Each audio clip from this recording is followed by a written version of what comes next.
Let's go to the NFL. Senior NFL writer Jeremy Fowler is here for his Fowler's 5. Normally this is when we do the Fowler Files, but we're switching things up with the Fowler's 5 today, where we're going to run through some headlines, 5 specifically, that Jeremy Fowler is going to fill us in on where exactly we're at. We're going to use this touchscreen, so everyone buckle up. Swiping. Here we go. We're swiping.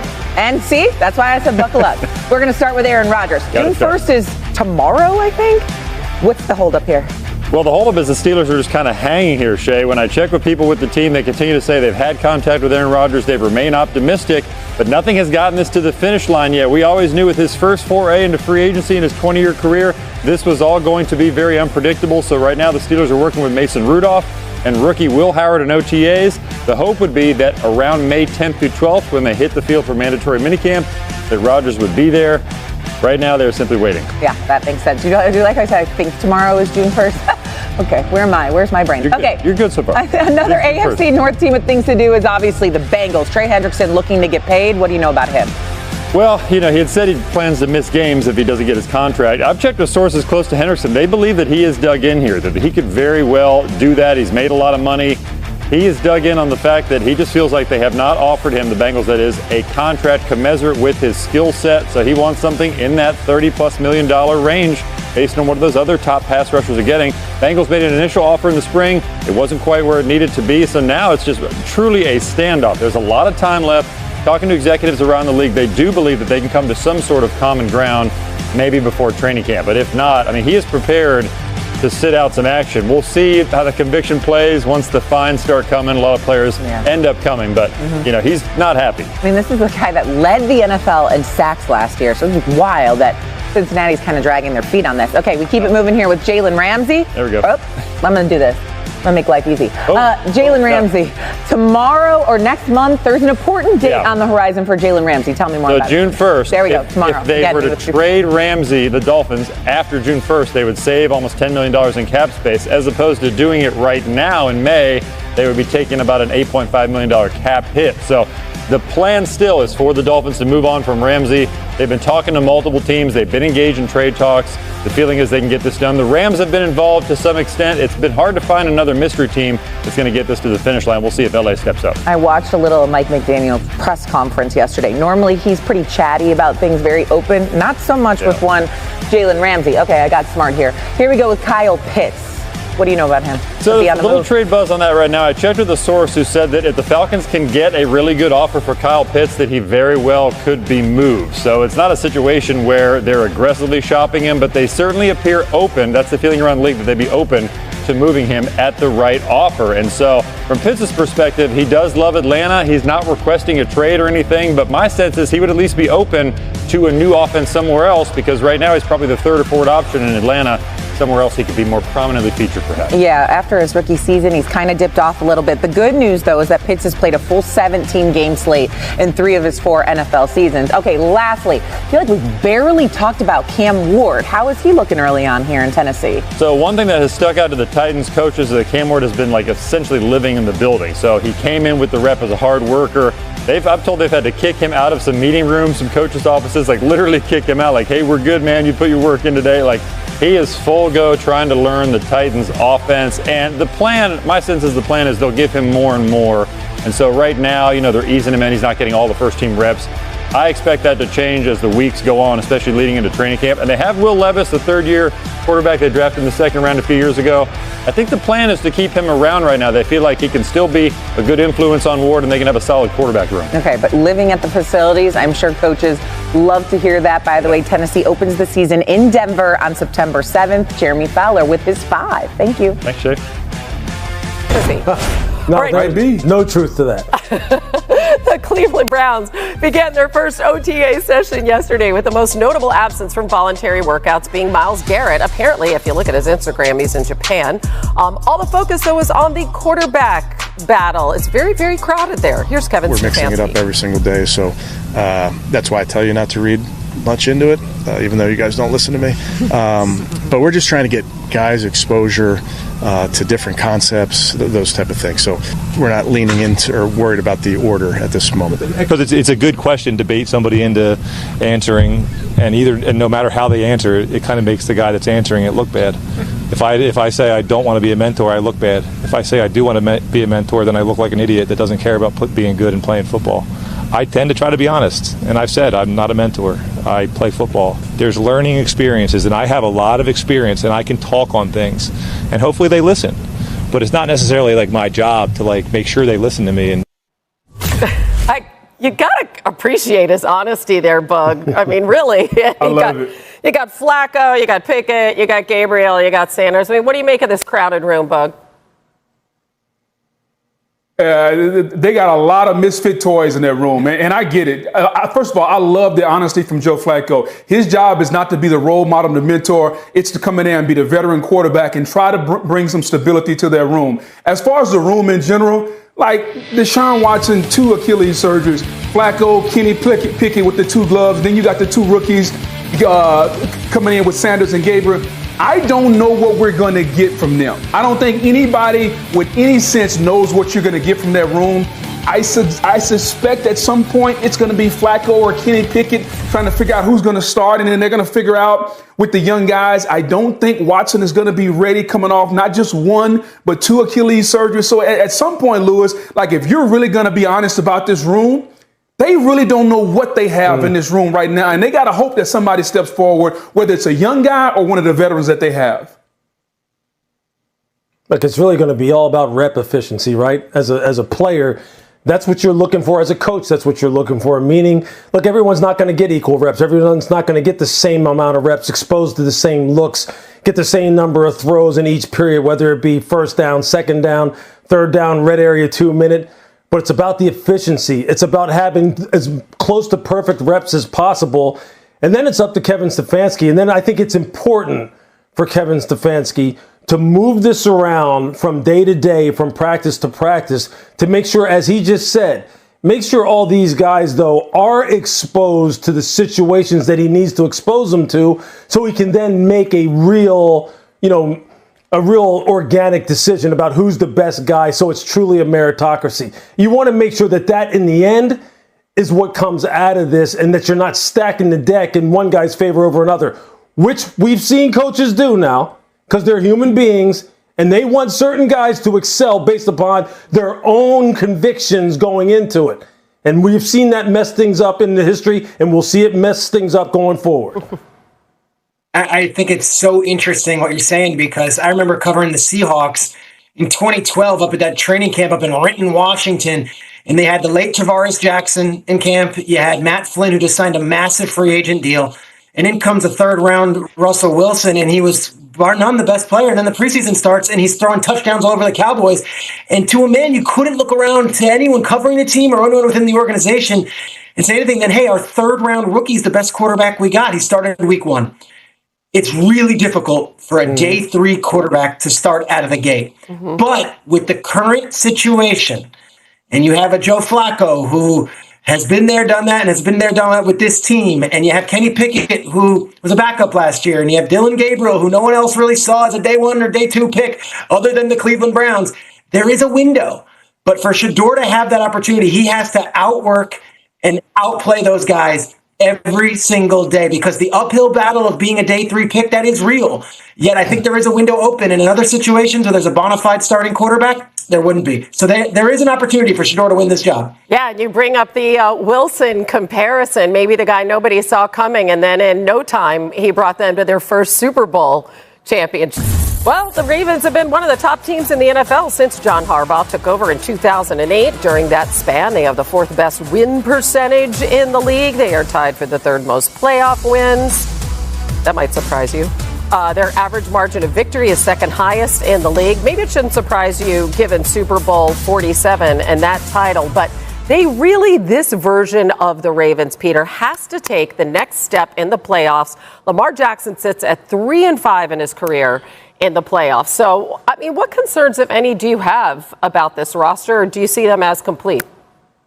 How do they get over the hump? It was all there for them last year. The Chiefs weren't the same mighty Chiefs offensively they'd been in the past. The Bills were a team that the Ravens absolutely blew out on a Sunday night earlier in the season. And they get to the playoffs, and of course they get that opportunity, and they go to Buffalo. And whereas Lamar Jackson has been flawless the last several months of the season, throws 2 bad picks in the first half, and then Mark Andrews, who's been Mr. Reliable his entire career with Baltimore, drops 2 big passes, including the potential game-leading 2-point conversion at the end. Heartbreaking finish, but that's been too much the norm under Harbaugh over the last few years.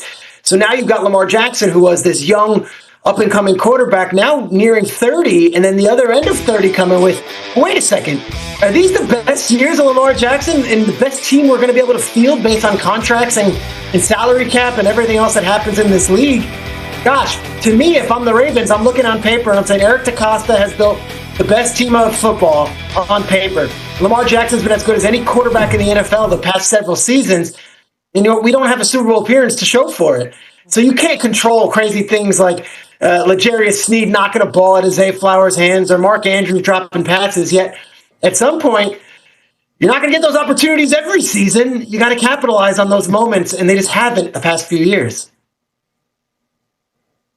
And I completely agree. And the reason why they haven't capitalized on those moments is because their best players haven't played at their best in those big moments. You talk about Mark Andrews, Lamar Jackson. You talk about a defense that has been subpar from a passing standpoint the last couple of years. It's really simple, guys. If you look at the teams that have won, look at the Philadelphia Eagles. Their offensive line is Saquon Barkley carried the day in the postseason. And Jalen Hurts did what he normally does, but their best players showed up. When the Kansas City Chiefs win, Patrick Mahomes shows up and shows out in the postseason. Your best players have to show up at the most crucial times. We often talk about superstars when they're made. They're not made in the regular season. They're made in the postseason. We're watching that right now with the NBA. What's the difference? The big time players show up in the biggest moments. And Lamar Jackson and Derrick Henry and those guys on the offensive side of the football, they have been outstanding during the regular season the last couple of years.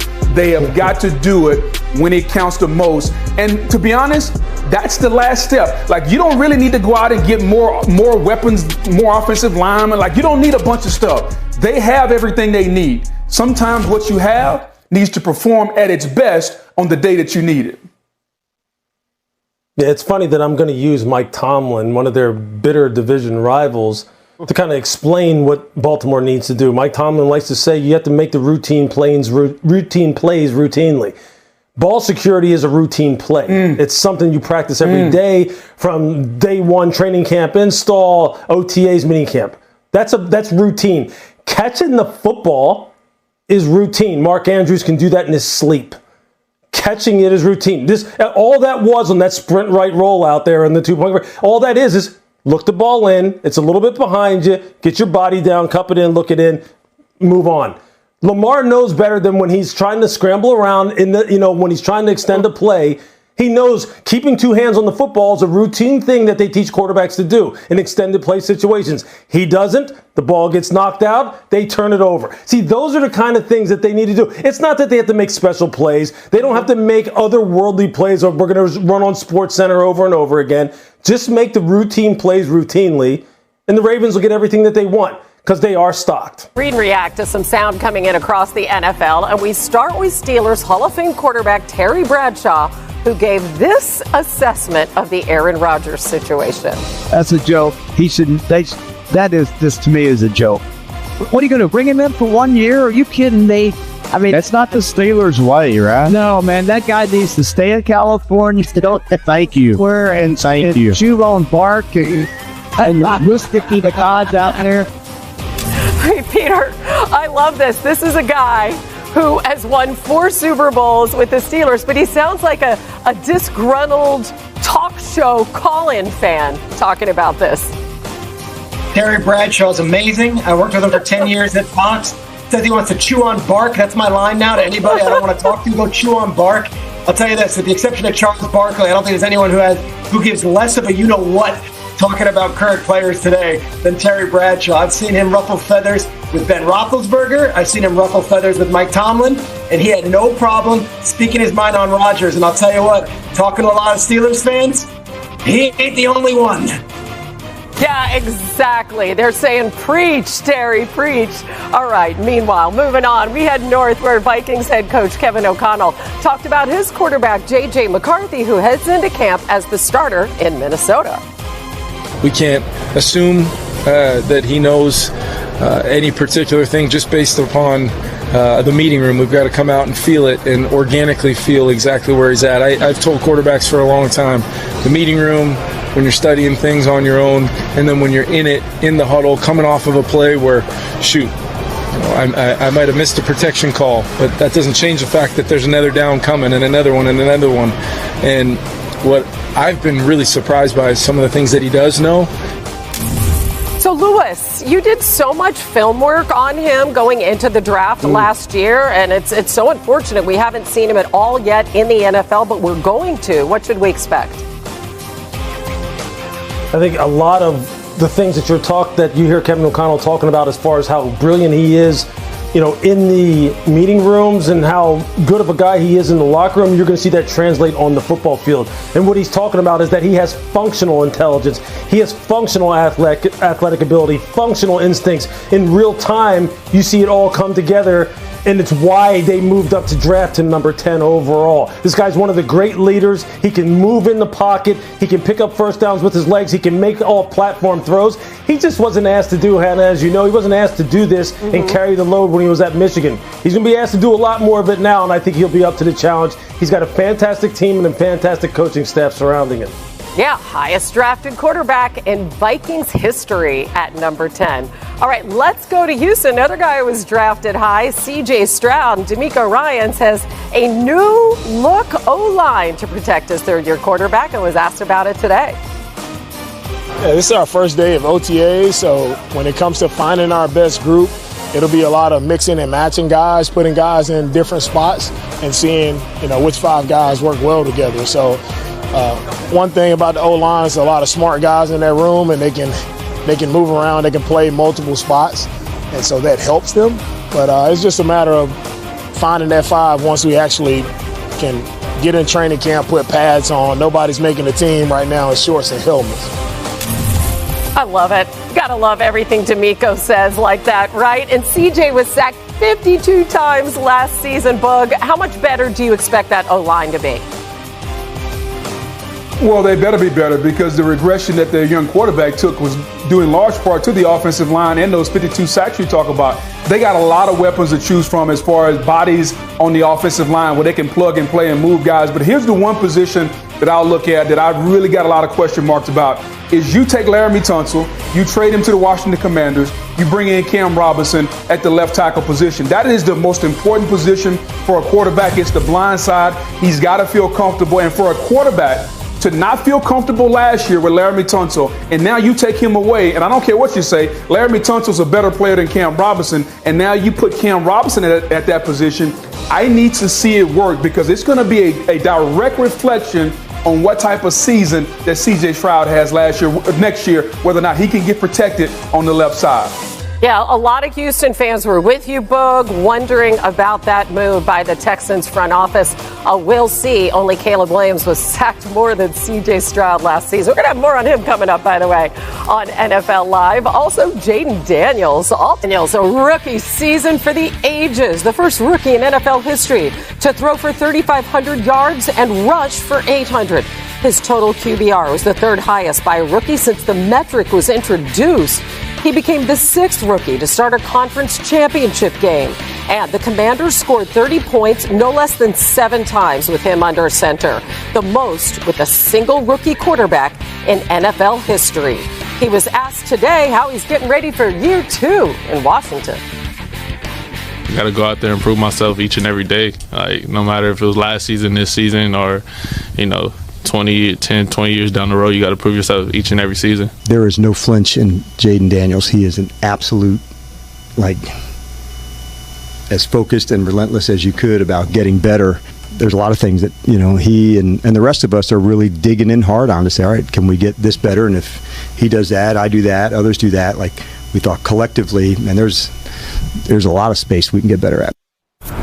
Well, Louis Riddick has loved Jaden Daniels a long, long time, since way before the draft, and we can all see why.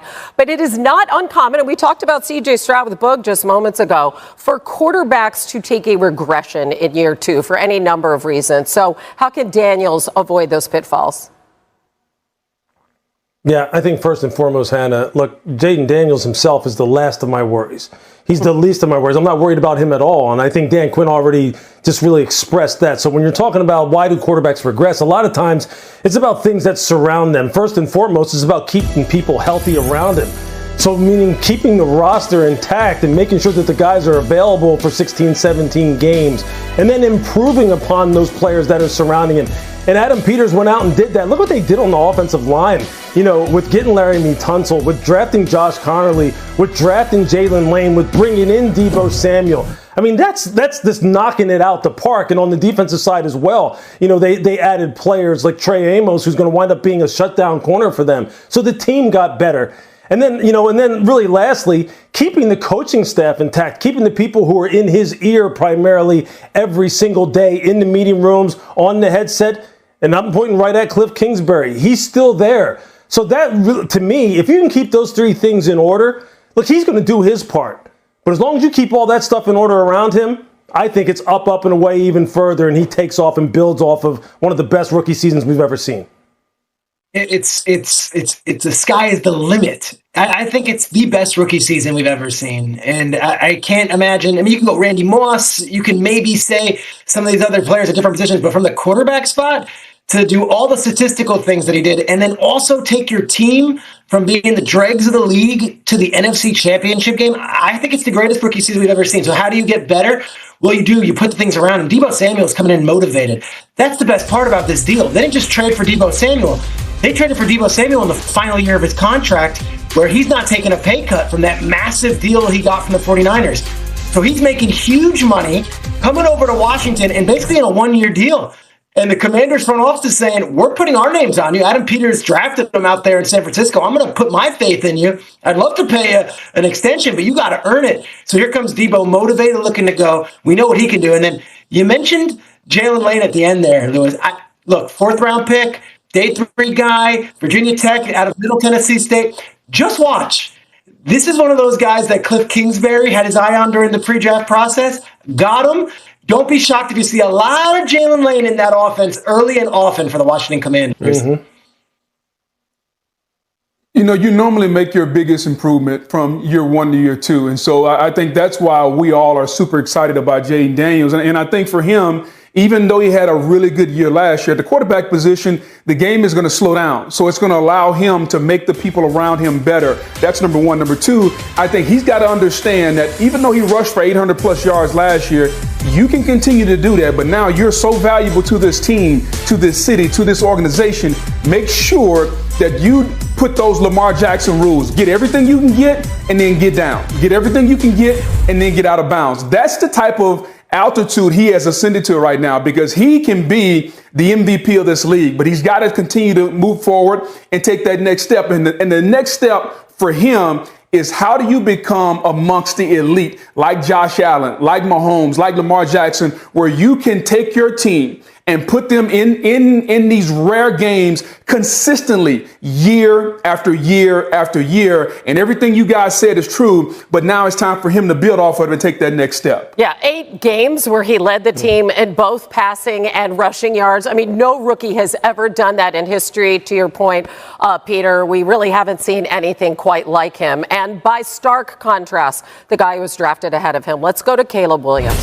He is starting year 2 at OTAs this week. The first time we're seeing the former number 1 overall pick since excerpts from Seth Wickersham's book were released saying that Williams would watch film alone as a rookie with no guidance from the coaches. There's actually a quote in the book from Williams talking to his father and saying, and I quote, "No one tells me what to watch.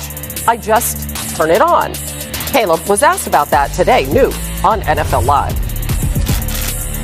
It wasn't that I didn't know how to watch film. It was more or less the sense of learning shortcuts, in the sense of, or not learning shortcuts, but learning ways to watch film and be more efficient, learning ways to, pick up things better. It's on the present. We're focused on now. We're focused on, trying to get this ship moving in the right direction. And I think so far that's what we've been doing. The main goal and the main objective of being here is to turn around. That's why I was selected number 1. And so, that's what we're here to do. That's what they brought me here to do. That's what they brought all these guys here to do. Joe, DJ, all these different guys.